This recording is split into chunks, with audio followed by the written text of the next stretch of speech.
Namaskar. My name is Dr. Ravindra Agrawal.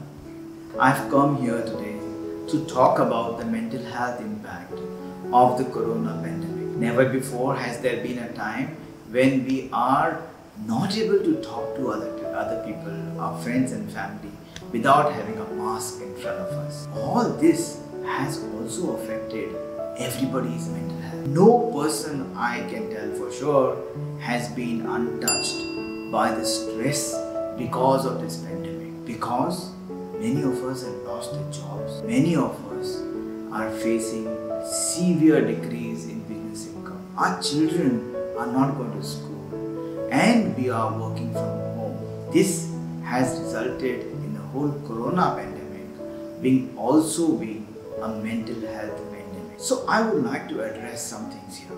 One, a lot of people are very worried about catching the virus. I think some amount of worry and fear is reasonable because it makes us take precautions. Reasonable amount of precautions need to be taken, but many of us I have come across are so worried that they are doing constantly covering of their mouth, they're making their family members take all sorts of precautions. No, in a limit this is going to be helpful, but too much of fear or panic is not going to be good for our mental health. Our worries, we think of those negative consequences that we may be on the street or we may all be in hospital.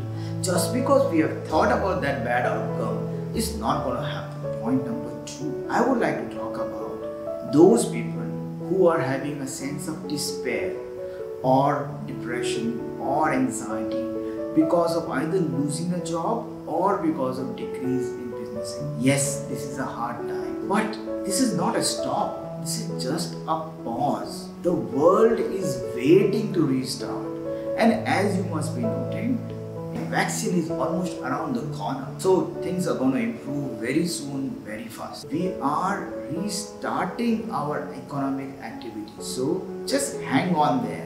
And point number 3, I would like to discuss 3 quick remedies on how to keep a good mental health, a good sense of well-being during these difficult times. 1. Do something pleasurable every day.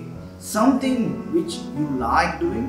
It could be eating something which you like, listening to your favorite song. Very simple activity, but which gives you a sense of well-being. Activity number 2. Do something that makes you feel that you spend the day in quality. Something which will give you a sense of achievement. It could be as simple as cleaning your cupboard or reading a book or completing some activity which has been pending for some time. And the third one, which is I feel is the most important, is deliberately look for an activity which will make you feel connected with your family members or your friends.